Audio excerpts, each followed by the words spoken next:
जी नमस्कार। मेरा नाम जलेश्वर कुमार यादव है। आप देख रहे हैं सब तक न्यूज़ JKY की आवाज़ न्यूज़ चैनल को। न्यूज़ के अंत तक बने रहिएगा। आज हम अभी सीतामढ़ी में पहुंच चुके हैं। सीतामढ़ी में क्या कुछ होने जा रहा है, जो कैमरे के जो है मेरे पीछे जो प्रतिमा लगा हुआ है, बहुत सारे लोग बैठे हुए हैं, उन लोगों से हम बात करने अभी जा रहे हैं। क्या बात है, आखिरकार ये लोग क्यों बैठे हुए हैं, और पुष्प जो उनके यानी मालार्पण पर जो मालार्पण किया गया है, उनके प्रतिमा पर पुष्प जो है चढ़ाया गया है, आखिरकार उद्देश्य क्या है, हम जानेंगे इन विद्वानों से। तो आप बने रहिएगा न्यूज़ के अंत तक। तो आइए, सबसे पहले हम भी थोड़ा सा पुष्प जो है, जैसा कि मुझे जानकारी मिला है कि जो ये लोग माता का दर्जा जो है उनको दिए हैं ना, माता के नाम से ना बोल रहे हैं, माता बोल रहे हैं। तो आखिरकार जब हमसे उम्र दराज लोग हैं, हमारे अभिभावक हैं, उनके माता हैं, तो उनका मेरा भी कर्तव्य बनता है। कैमरामैन थोड़ा सा नज़दीक में आ जाइए और लीजिए नज़दीक से।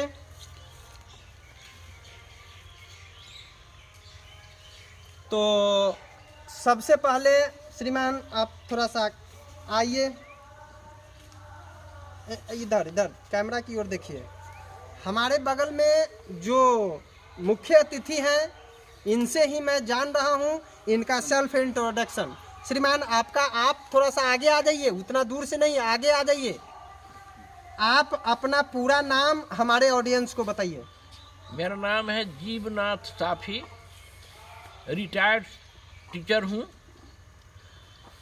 किस विद्यालय में आप टीचिंग करते थे, कहाँ से रिटायर हुए, और किस क्लास का तक आप पढ़ाते थे बच्चों को, कौन सा सब्जेक्ट था, उसके बारे में आप थोड़ा सा बताइए। मध्य विद्यालय रायपुर नानपुर ब्लॉक।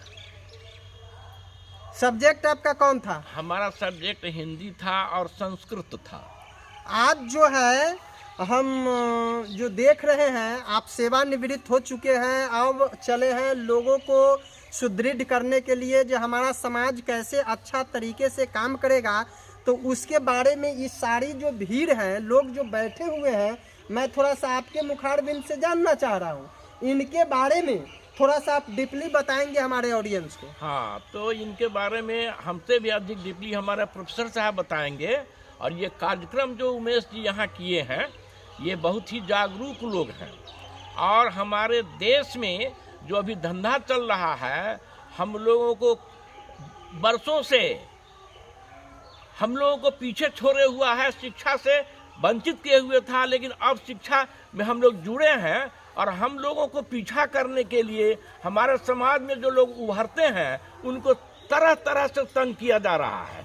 और हम समाज में एकत्रित होने के लिए, संगठित होने के लिए, शिक्षा के प्रति जागरूक करने के लिए हम लोग यहाँ पर बैठे। बताइए इनका पूरा नाम क्या है? इनका नाम है सावित्रीबाई फुले। ये इनके ऊपर आज आप लोगों ने माल्यार्पण किया है, पुष्प चढ़ाया है, आखिरकार उद्देश्य क्या है? ये जो है सावित्रीबाई फुले से हम लोग प्रेरणा ले रहे हैं कि हमारे समाज के लिए, हमारे देश के लिए जो इन्होंने कुर्बानियाँ दी, इन्होंने जो कष्ट उठाया, झेला, आज हम लोग उसकी याद में हम लोग यहाँ पर बैठे हैं और सोचते हैं कि हम लोग आगे इस कार्यक्रम को बढ़ावें, समाज को जागरूक करें। फिर हम आपके पास आ रहे हैं, हम प्रोफेसर साहब से बात करते हैं। थोड़ा सा कैमरामैन इधर दिखाइएगा कैमरा को अपनी। आप बताइए अपना सेल्फ इंट्रोडक्शन हमारे ऑडियंस को। सबसे पहले जलेश्वर जी, आपको और JKY की आवाज़ चैनल को बहुत बहुत धन्यवाद। चलिए, तो इस संदर्भ में अभी नूतन वर्ष 2024 चल रहा है, इसके मद्देनज़र आप सभी उपस्थित जितने भी लोग हैं, उन सभी के साथ हम अपने देश को फिर से नूतन वर्ष की हार्दिक शुभकामनाएं मंगलमय करते हैं, और ये उम्मीद करते हैं कि जो कल को जो बीत गया सो बीत गया, अब जो बीतेगा वो हमारे समाज के लिए अच्छा दिन बीतेगा, और शिक्षा में मजबूती आएगी, ताकि हमारा समाज सुदृढ़ हो सके। आप बताइए सावित्रीबाई के बारे में डिटेल्स, आज आप लोगों ने क्यों उनके ऊपर माल्यार्पण किया और पुष्प चढ़ाया?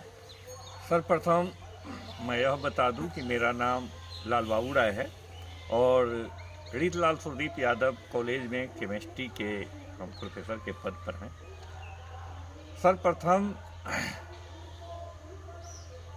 आपको मैं बताना चाहता हूं कि आज के दिन 3 जनवरी 1831 को माँ सावित्रीबाई फुले जी का जन्म हुआ था।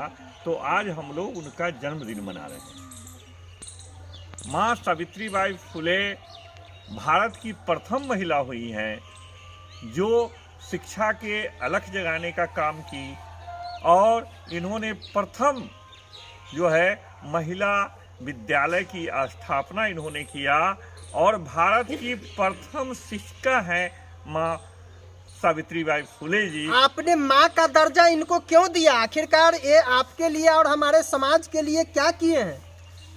माँ सावित्रीबाई फुले जी ही वह व्यक्ति हैं जो प्रथम बार इस भारत में बहुजन समाज के लिए शिक्षा की व्यवस्था शुरुआत की और लड़कियों के विद्यालय का स्थापना किया, और सबको शिक्षा मिले, महिलाओं को शिक्षा मिले, बहुजन समाज को शिक्षा मिले, इसका अलख जगाने का काम शिक्षा का माँ सावित्रीबाई फुले जी द्वारा किया गया। इनके पति ज्योतिबा फुले जी के द्वारा बहुजन समाज के शिक्षा की व्यवस्था की गई।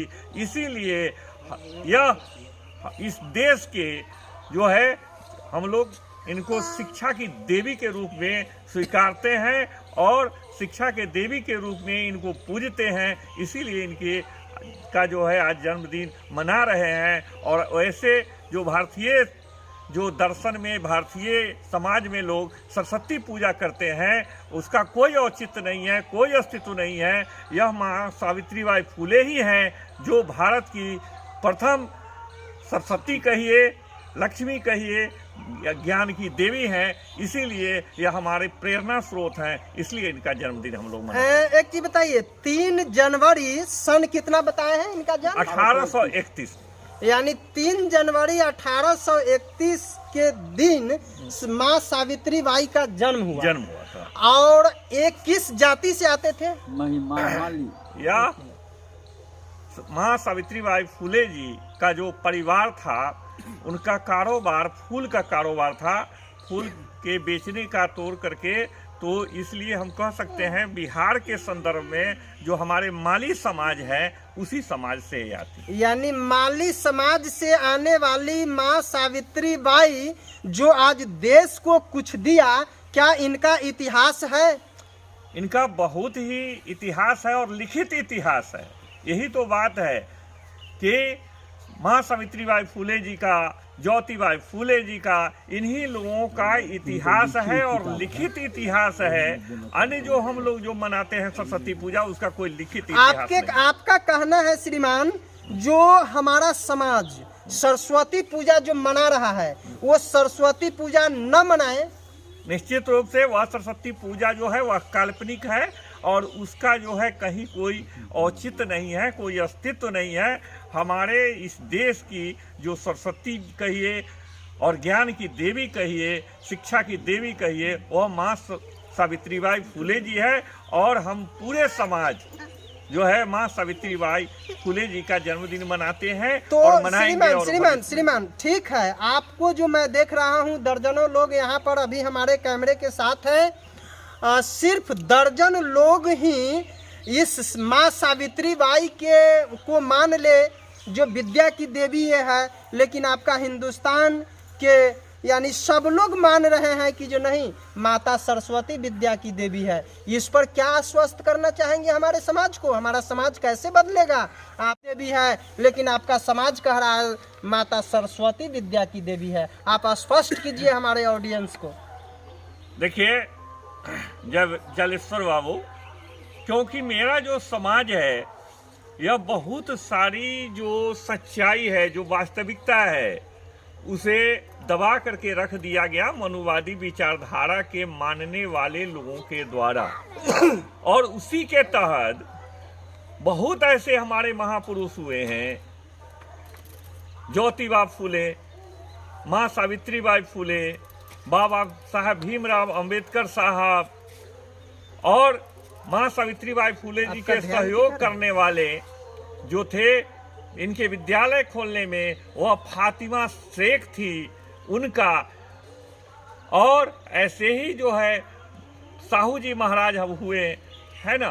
तो यह जो है हमारे विचारधारा को मनुवादियों के विचारधाराओं ने, मनुवादियों के मानने वाले लोगों ने इन तमाम चीज़ों को इतिहास में होते हुए भी उसको ऊपर नहीं लाया, प्रखर रूप से लाने नहीं दिया और एक काल्पनिक जो है सरस्वती की स्थापना करके, और सरस्वती पूजा जो है बहुत लंबा समय से नहीं है, इस भारत में करीब 60 और 70 वर्ष से मनाया जा रहा है, उससे पहले नहीं था।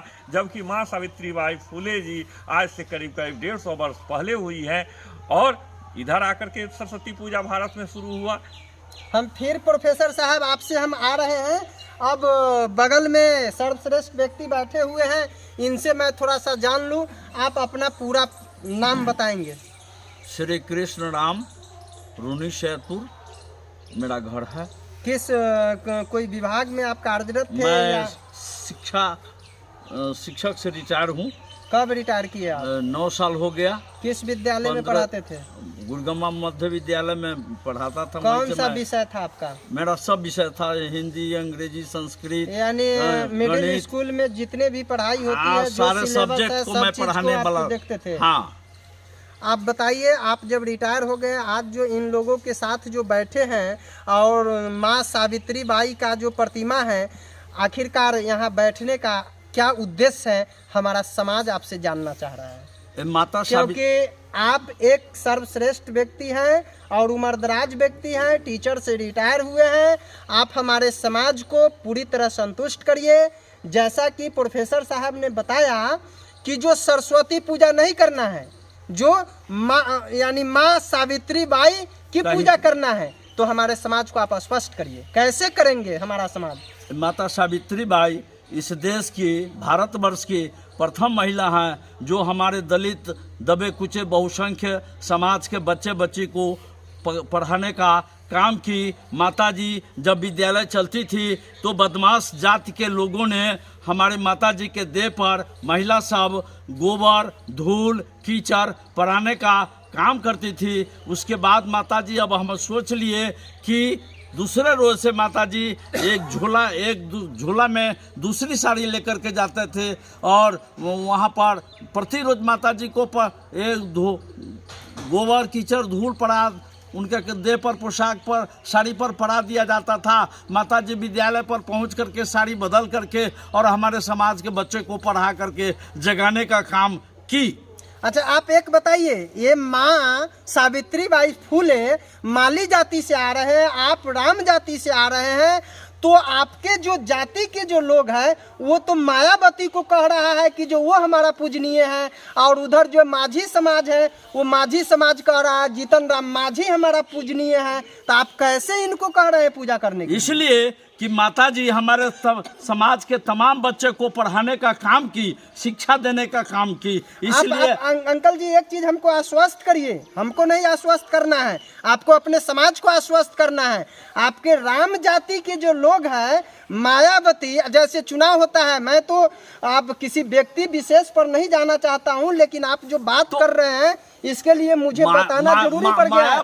मायावती क्यों यानी सपोर्ट कर रहा है? आखिरकार आप इनको क्यों? मायावती राजनीतिज्ञ लोग हैं और बाबू जीतन राम माझी भी राजनीतिज्ञ हैं। ये हमारी माता जी राजनीतिज्ञ नहीं थी, ये अपने समाज को सुधारने का, संवारने का काम करने का काम की। आप उस समाज को क्या कहना चाहेंगे जो मायावती और जीतन राम माझी को जो है लेकर के कहते हैं कि ये मेरा पूजनीय है, इसको पूजनीय मानने के लिए तैयार नहीं है? तो हमारे आप क्या कहना चाहेंगे अपने समाज को बताइए? नहीं, सुनिए ना, हमारे माताजी सर्वमान्य पूजनीय हैं और वो लोग तो पॉलिटिशियन है, हमारे समाज को लीड करने वाले लोग हैं, आगे ले चलने वाले लोग हैं। इन दोनों में बहुत अंतर है। तो वो दोनों इनको नहीं मान रहे हैं? नहीं, कैसे मानती हैं? मायावती भी मानती हैं और बाबू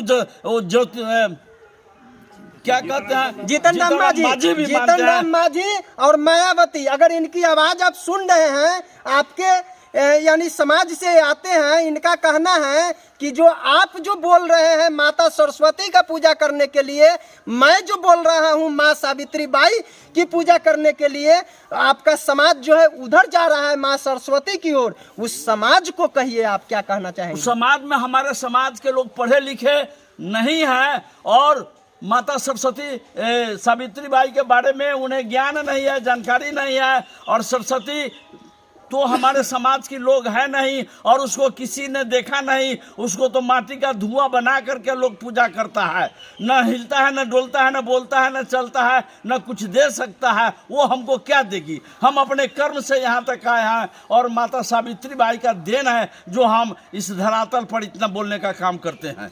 तो माता, आपसे मेरा गुजारिश है, हमारा समाज जान रहा है, आप अपने समाज के जो मोहल्ला है, ठीक है, अशिक्षित लोगों की संख्या अत्यधिक है, तो आप थोड़ा सा घूम करके उन लोगों को जागरूक करिए जो तुमको माता सरस्वती का पूजा नहीं करना है, तुमको माँ सावित्री बाई की पूजा करना है। क्या आप अपने समाज में जाने के लिए तैयार है? बिल्कुल तैयार हूँ, मैं जाता हूँ और कहता हूँ लोगों से।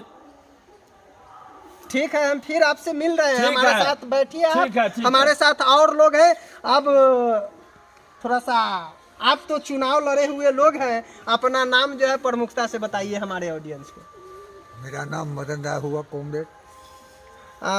यहाँ आने का आपका उद्देश्य क्या है? यहाँ आने का उद्देश्य है माँ सावित्री बाई जो हमारे पुरखा हैं, ये जो शिक्षा का ज्ञान जो हमारे समाज को दिया शुरुआती दौर में, उस समय शिक्षा का ज्ञान था नहीं, महिला लोगों को पढ़ने का कोई अधिकार नहीं था, कोई जानकारी नहीं थी। इन्होंने शुरुआत किया ज्ञान बांट करके, शिक्षा बांट करके। इसलिए इन महापुरुषों के जन्मदिन के मनाने के लिए हमने यहाँ आया। क्या जिस तरह से लालू परिवार का वंशज आज बिहार में राज करने के लिए तैयार है, इनका भी वंशज है वर्तमान में क्या? आप बताइए, ये अभी आप राजनीतिक बात बोले हैं, राजनीतिक अलग चीज़ होता है। महापुरुषों का जो कीर्ति होता है, महापुरुषों का जो ज्ञान होता है, और महापुरुष जो पहले हमारे लिए किए, हमारे समाज के लिए, इसमें दोनों में फ़र्क है। राजनीति और महापुरुष के बारे में अलग अलग सोच रखना चाहिए हर इंसान। महापुरुष डॉक्टर राजेंद्र प्रसाद भी थे, लेकिन और इस देश का राष्ट्रपति बने। आपने कैसे कह दिया कि जो आप राजनीति की बात कर दिए? हर कुछ में राजनीति घुसा हुआ है। ठीक बात है। आप ये बताइए, इनको जो है पूजा करने के लिए हमारा समाज क्यों नहीं जागरूक है? क्या करना पड़ेगा वो चीज बताइए। इसलिए नहीं जागरूक है कि मनुवादियों ने इस विचारधारा को कुंद करने का काम किया, उसको आगे नहीं बढ़ने दिया गया। ये छोटे जाति से थे इसलिए। मान लीजिए उस बात को। आप अभी वर्तमान में क्या कर रहे हैं? हम तो अभी खेती गृहस्थी कर रहे हैं। वैसे किसानों की जो समस्याएं हैं, किसान को गोलबंद करने का प्रयास भी कर रहे हैं, उनके अधिकार के लिए, उनके मान सम्मान के लिए, जो हमारा अखिल भारतीय किसान सभा से संबद्ध है। आपको पता होना चाहिए कि नूतन वर्ष 2024 जारी हो गया है। इस 2024 के लिए आपके संगठन के लोगों को आप क्या कहना चाहेंगे? हम उसको संगठन करना चाहेंगे, जो किसान वर्ग है, मजदूर वर्ग है, जो मेहनत करके देते हैं, उनको अपनी सवाल को लेकर के चेतनशील बनना चाहिए, और उनके अपना जो सवाल है उस सवाल को उठाना चाहिए। उस किसान भाइयों को आप ये कहेंगे जो माँ सावित्री बाई की पूजा करें? बिल्कुल कहेंगे, कह भी रहे हैं। बिल्कुल कह रहे हैं। ठीक है, तो हम फिर आपके पास आ रहे हैं। श्रीमान, आप थोड़ा सा आइए। ये उमेश प्रसाद यादव जी हैं, ये तो ऐसे काफ़ी मजे हुए लोग हैं। उसके बाद में ये हमेशा रिसर्च करते रहते हैं, किसी भी सब्जेक्ट को पकड़ते हैं तो कुछ भी बोलने से पहले उस बिंदु पर पूरी तरह से रिसर्च करते हैं। जैसा कि पिछले माह इनको किसान के क्षेत्र में जो आइकॉन इनको मिला, वो जिला में चर्चा का विषय ला दिया, वही ये उमेश प्रसाद यादव है जो अभी आपके सामने अपनी बात रखने जा रहे हैं। श्रीमान, आप बताइए, नूतन वर्ष 2024 को के मद्देनजर हमारे ऑडियंस सहित इस हिंदुस्तान को क्या कहना चाहेंगे? सबसे पहले तो मैं जलेश्वर बाबू अपनी आवाज़ से आपके चैनल को बहुत बहुत धन्यवाद देना चाहता हूं नया वर्ष में। और उसके बाद अभी लाइफ जो चल रहा है, अपनी आवाज़ के माध्यम से पूरे देश को ये बताना चाहता हूं कि आज के दिन 3 जनवरी 1829 माँ सावित्रीबाई फुले का जन्म दिन को आज के रूप में यानी मनाया जा रहा 3 है। जनवरी 1831 31 तिथि को माँ सावित्री बाई का जन्म हुआ। जन्म हुआ। जन्म महोत्सव के रूप में आज के दिन को याद किया जाता है और तमाम हमारे जितने भी महानुभाव हैं इलाका से आकर के यहाँ उपस्थित हुए हैं।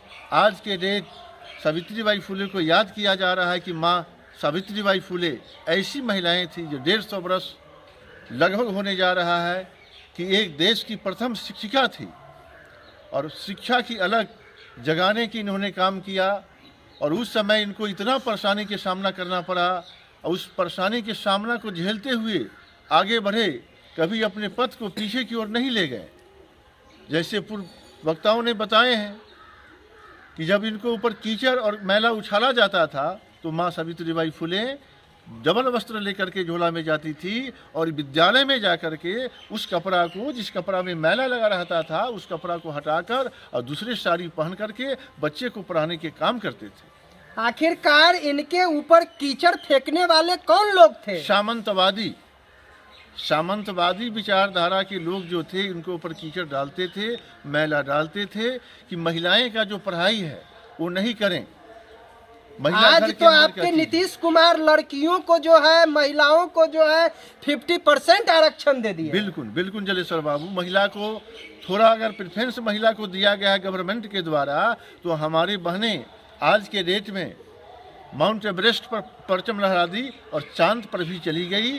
और इस देश के महामहिम अभी वर्तमान में राष्ट्रपति द्रौपदी मुर्मू जी हैं जो आपका वर्तमान में अभी हैं। तो महिला हर क्षेत्र में, महिला को सुविधा अगर मिला तो महिला हर क्षेत्र में परचम को लहराई और लहराने के काम किया।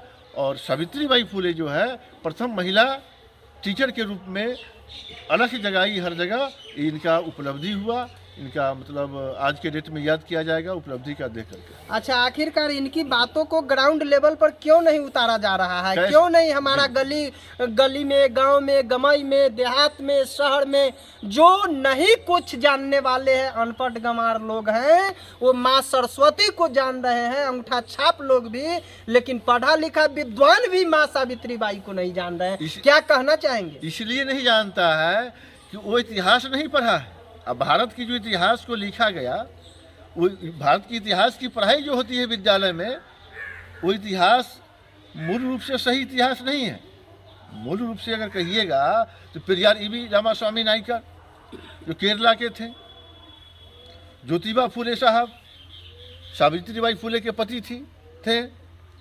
अब पेरियार ललई सिंह यादव लखनऊ करसहरी के रहने वाले थे। तो ये लोग का जो योगदान है देश के अंदर में, देखिए इनका बहुत सारा जो बुक्स है, सैकड़ों बुक्स लिखे।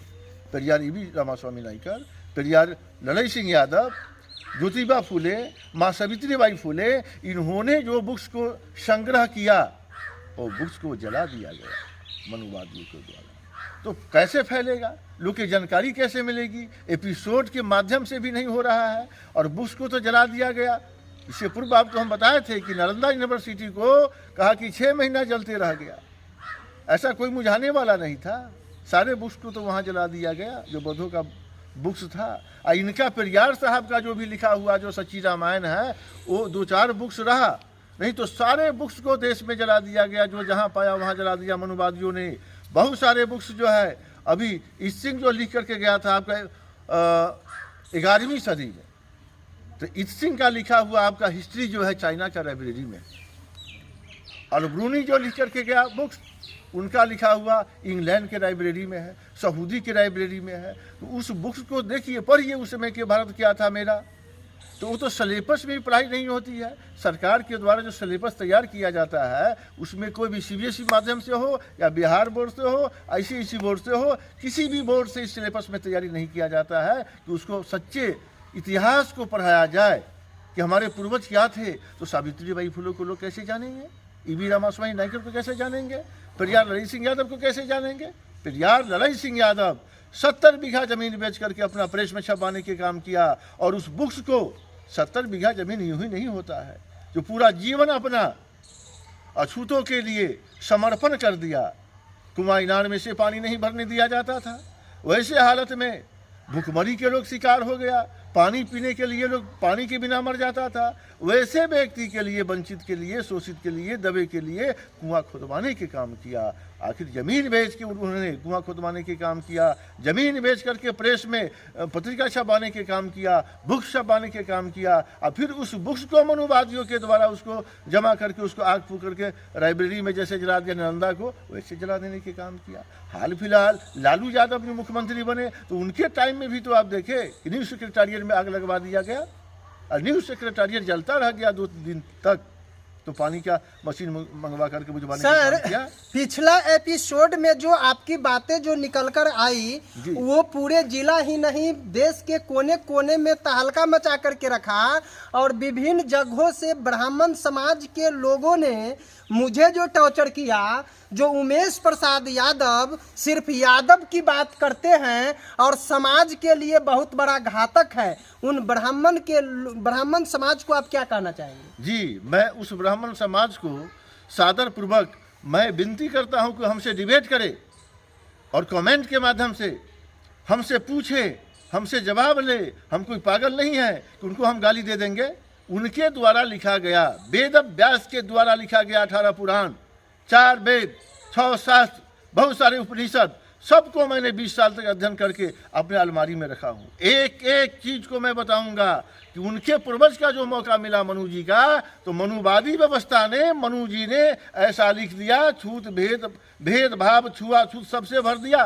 कहा कि शूद्र किताब पढ़ेगा तो उसको जीभ को काट ली जाएगी, धोखा से सुन भी लिया तो कान में शीशा को पगला के डाल दिया जाएगा, कुर्सी पर बैठेगा तो कुर्सी चुतरा काट ली जाएगी, जुबान काट ली जाएगी, चप्पल पहन के चलने नहीं दिया जाएगा।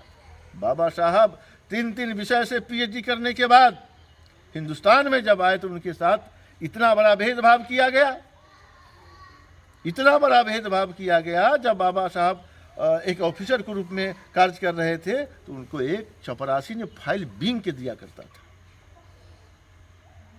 अब बताइए इतना दशा।